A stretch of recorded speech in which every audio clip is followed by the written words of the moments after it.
పాకిస్తాన్ పరిస్థితి ఎలా ఉందంటే ముందు నుయ్యి వెనక్కి పోయి. ఒక పక్క భారత్ వెన్నులో వణుకు పుట్టిస్తుంటే మరో పక్క బలూచిస్తాన్ మొత్తం భస్మం చేసేస్తున్నది. బలూచిస్తాన్ మళ్ళీ ఎగిసింది. విముక్తి కోసం మరోసారి మారణ హోమానికి తెగబడింది. ఇయర్ ఆఫ్ 2.0 ఒకే రోజు 71 దాడులు. పాకిస్తాన్ సైన్యం తలదన్నే పోరాటం. పాకిస్తాన్ సైన్యం ఎక్కడికక్కడ పరుగులు తీస్తున్నది, ఎక్కడికక్కడ మట్టు పెట్టేస్తున్నది. బలూచిస్తాన్ చాలా ఆగ్రహంగా ఉంది. స్వతంత్ర దేశంగా అడుగులు వేసేసింది. పాక్కి ఏమీ అర్థం కావట్లేదు. ఏంట్రా బాబు, ఇదేదో బుడ్డ దేశం అనుకుంటూనే ఉంటే భయపించేస్తున్నారు. ఒక పక్క వాళ్ళతోటే పడలేకపోతున్నాము, అనవసరంగా వాళ్ళని గెలుక్కున్నాము. ఇప్పుడు చూస్తుంటే ఈడు ఒక పక్క వేసేస్తున్నాడు, మన పని హే అని చెప్పి తెగ ఫీల్ అయిపోతున్నారు. ఫీల్ అయిపోవడం ఏముంది, ఇంక ఫీల్ అయిపోవడానికి ఏం లేదు, పారిపోవడమే దొరికినట్టు. ఇక జాఫర్ ఎక్సైజ్ హైజాక్. బలూచ్ ఉద్యమం నుంచి పాక్ భారీ షాక్. 42 మంది సైనికులు మృతి, 20 మంది బందీలు. బలూచ్ సేన ఖడ్గం లాంటి హెచ్చరిక. అసలు చూడండి పాకిస్తాన్ని ఎలా ఉచ్చపోయిస్తున్నదో బలూచ్. ఈ పోరాటం కాదు, ఇది గలం అంటున్నారు. ఇది జాతి ఆత్మగౌరవ కేక అంటున్నారు. ఇదండి పౌరుషం అంటే ఇలా ఉండాలి. జాతి ఆత్మగౌరవ కేక అంటున్నారు. ప్రతి దేశానికి కూడా ఆత్మగౌరవం ఉండాలి.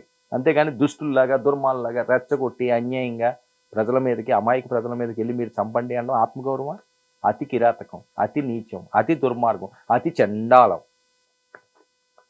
ఇక బలూచ్ ప్రజలకు పూర్తి స్థాయిలో కొన్ని దేశాలు మద్దతు ఇస్తున్నాయి.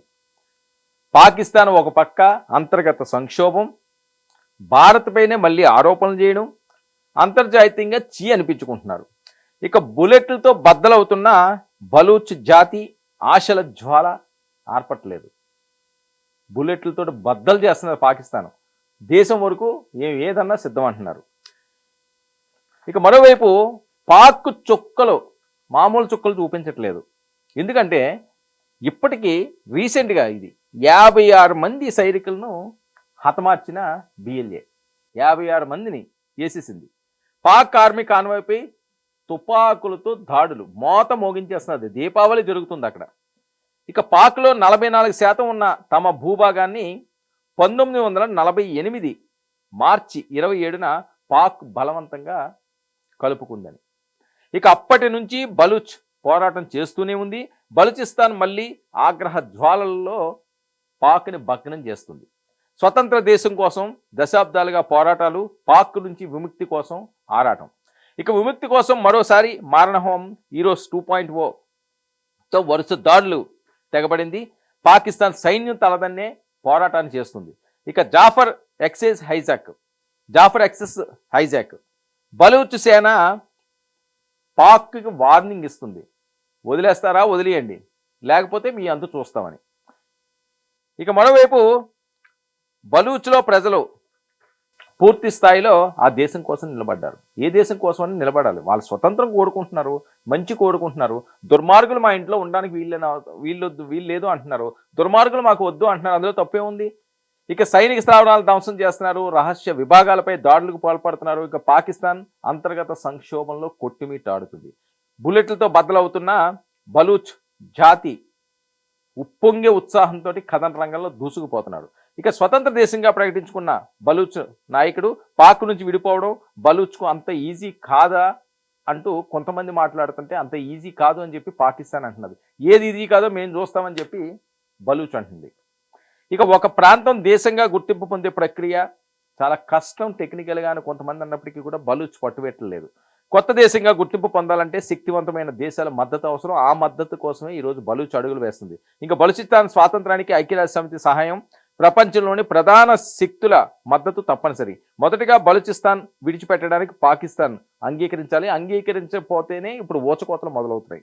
ఇక రెండవది బలూచిస్తాన్ ప్రత్యేక దేశంగా మారడానికి అగ్రరాజ్యాల మద్దతు లభించాలి. కానీ ప్రస్తుత పరిస్థితుల్లో ఎలాంటి అవకాశం లభిస్తుందో అని చెప్పి వాళ్ళు ఆశగా చూస్తున్నారు. అయినా పోరాటం ఆపట్లేదు. ఇంకా ప్రత్యేక దేశం ముందుగా ఆ ప్రాంతం ఐక్యరాజ్య సమితి సెక్రటరీ జనరల్కు ఒక దరఖాస్తు పంపించాలి. దరఖాస్తును స్వీకరించిన తర్వాత దానిని భద్రతా మండలికి పంపుతారు. భద్రతా మండలిలోని 15 మంది సభ్యుల్లో కనీసం 9 మంది ఈ ప్రాంతం ఒక దేశంగా మారాలని ప్రతిపాదనకు మద్దతు ఇవ్వాలి. ఇక కౌన్సిల్లోనూ 15 సభ్య దేశాలలో 5 శాశ్వత సభ్యులు, China, France, Russia, Britain, America. ఆ ప్రాంతం దేశంగా మారడానికి వ్యతిరేకంగా ఓటు వేస్తే ఆ దరఖాస్తు తిరస్కరించబడుతుంది. ఇది చాలా కీలకం. ఇందులో చైనా ఏం చేస్తుంది, బ్రిటన్ ఏం చేస్తుంది, అమెరికా ఏం చేస్తుంది, రష్యా ఏం చేస్తుంది, ఇది చాలా కీలకం. రష్యా అయితే వీళ్ళకి సపోర్ట్ చేసే అవకాశం ఉంది. కానీ చైనా, అమెరికా మాత్రం పాకిస్తాన్ వైపే మొగ్గు చూపించే అవకాశం ఉంటుంది కాబట్టి పాకిస్తాన్లో ఆశలు ఉన్నాయి. ఎట్టి పరిస్థితుల్లో వాళ్ళు ఒప్పుకోరని. ఒప్పుకోకపోతే పాకిస్తాన్ అంతం. ఎవ్వరూ ఆపలేరు. వాళ్ళు దేనికి కూడా వెనకాడరు. చిన్న దేశం అవనియండి, ఏమవనియండి, ఒకసారి చిన్న చిన్న పిల్లులే పులిలా ప్రవర్తిస్తుంటాయి. పిల్లి ఏమీ చేయలేదు అనుకోవడానికి ఏం లేదు. పులి అయిపోతుంది అది రెచ్చగొడితే. ఇప్పుడు అదే పరిస్థితిలో బలూచిస్తాన్ ఉన్నది. బెంగాల్ టైగర్‌లా తయారైంది అది పవర్‌ఫుల్‌గా. ఎట్టి పరిస్థితుల్లోని బలూచ్ టైగర్స్ అవి. అసలు సమస్యే లేదంటున్నారు. ఎవరు ఒప్పుకున్నా, ఎవరు ఒప్పుకోకపోయినా. గౌరవంగా ఒప్పుకొని మా బతుకు మేము బతుకుతామన్నప్పుడు వాళ్ళని వదిలేయడమే మంచిదని కొన్ని దేశాలు చెప్తున్నాయి. కానీ అమెరికా, చైనా ఆ బుద్ధి తెలుసు కదా, ద్వంద్వ బుద్ధి. వాళ్ళు పాకిస్తాన్‌కే ఉంటారు. వాళ్ళ లావాదేవీలు వేరు, వాళ్ళ వ్యవహారాలు వేరు కాబట్టి. సో, ఆ రకంగా ఏమవుతుందని చెప్పి ఒక ఉత్కంఠ. అయినప్పటికీ కూడా ప్రాణాలకు తెగించి పోరాటం చేస్తున్నారు. మట్టు పెడుతున్నారు పాక్ సైనికుల్ని. ఇక ఒకవేళ దరఖాస్తు ఆమోదించబడితే ఐక్యరాజ్య సమితిలో దేశం చేరడానికి కౌన్సిల్ సిఫార్సును జనరల్ అసెంబ్లీకి తీసుకువెళ్తారు. వీళ్ళు ఒప్పుకుంటే అసెంబ్లీకి తీసుకువెళ్తారు. ఎలా ఒప్పించాలన్న దాని మీద ఆల్రెడీ టాక్స్ జరుగుతున్నాయి. ఇక జనరల్ అసెంబ్లీలో 193 సభ్య దేశాలు ఉన్నాయి. ఏదైనా కొత్త దేశం ఐక్యరాజ్య సమితిలో గుర్తింపు పొందాలంటే జనరల్ అసెంబ్లీలో 3/2 వంతుల మెజారిటీ అవసరం. ప్రస్తుతం పాక్ తీవ్ర సంక్షోభంతో పాటు భారత్తో వార్ నేపథ్యంలో బలూచిస్తాన్ను ప్రత్యేక దేశంగా గుర్తించేందుకు ఐక్యరాజ్య సమితిలో మద్దతు లభించే అవకాశం ఉందా లేదా, ఇది చాలా కీలకంగా మారుతున్న పరిస్థితి. సో మరి ఇంత వారు మూమెంట్ వచ్చినప్పుడు పాకిస్తాన్ వద్దనుకుంటూ వీళ్ళు వెళ్తున్నప్పుడు కూడా మరి బలూచిస్తాన్ మాత్రం ఎక్కడా పోరాటం ఆపట్లేదు. మన భారత్ వెనక్కి తిరిగినందుకే, భారత్ ఆపినందుకు, వెనక్కి తిరగడం కాదు, భారత్ యుద్ధాన్ని ఆపినందుకే వాళ్ళు చాలా ఇబ్బంది పడ్డారు. మేము అట్నుంచి చేసుకొచ్చేస్తాం, మీరు ఇట్నుంచి చేసుకొచ్చేయండి, ఎవడొద్దారో చూస్తారు అని చెప్పి శివంగుల్లా చెలరేగిపోతున్నారు. మహిళలు కూడా, బలూచిస్తాన్ మహిళలు కూడా వీర మహిళల శివంగుల్లా శివమెత్తుతున్నారు.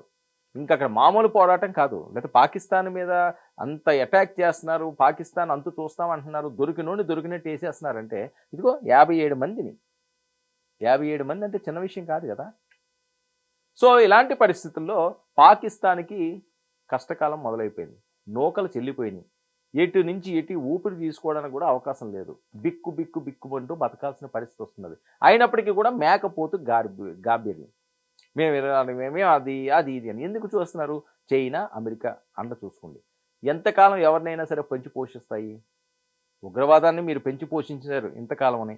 మొన్న పెహల్గాంకి సంబంధించి ఏమైంది? భారత్ కన్ను ఎర్ర చేసింది. ఉగ్ర శిబిరాలు ఎగిరిపోయినాయి. అలాగే చైనా కానీ, అమెరికా కానీ ఎంతకాలం అని దుష్టులకి, దుర్మార్గులకి సహాయం చేస్తుంది. సహాయం చేశారనుకోండి, వాళ్ళు దుష్టులు, దుర్మార్గులు ప్రపంచ దేశాల్లో అవుతుంది. అమెరికా ఏమైనా గొప్పని కాదు, చైనా ఇంకా గొప్పని కాదు. ఎవరు గొప్పలు వాళ్ళకుంటాయి. మంచిగా ఉన్నంతసేపు గొప్ప కనిపించదు. తేడా వచ్చిందంటే అసలు పవర్ ఏంటో చూపిస్తారు. ఆ పవర్ చూసుకున్నారంటే షేక్ అవ్వాల్సిందే. అదే హెచ్చరిస్తున్నది భారత్ కూడా. ఇప్పటి వరకు మంచిగా వెళ్ళాం, మంచిగా ఉంటే ఓకే.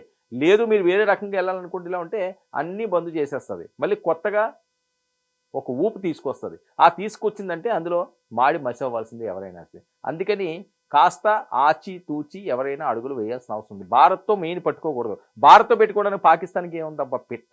పాకిస్తాన్కి ఏమి లేదు. భారత ముందు నిలబడడానికి ఆ సీనే లేదు. ఏదో మాట్లాడతారు అంతే, 4 మాటలు. సో వాళ్ళని చూసుకోవడానికి బలూచిస్తాన్ చాలు. బలూచిస్తాన్ని పూర్తి స్థాయిలో పాకిస్తాన్ని ఖతం చేసి పడేస్తుంది ఆ సైనికుల్ని. సో ఆ భయం వాళ్ళకి మొదలైంది కాబట్టి ప్రపంచ దేశాలు నెమ్మదిగా బలూచిస్తాన్ వైపుగానే మొగ్గు చూపిస్తే పాకిస్తాన్ ముక్కలైపోతుంది. ఇప్పటికే పూర్తిగా నాశనం అయింది. ఇక ముక్కలైపోయింది అనుకోండి, అన్నమో రామచంద్ర అని చెప్పి అడుక్కు తినడం తప్ప ఏమీ పీకలేదు.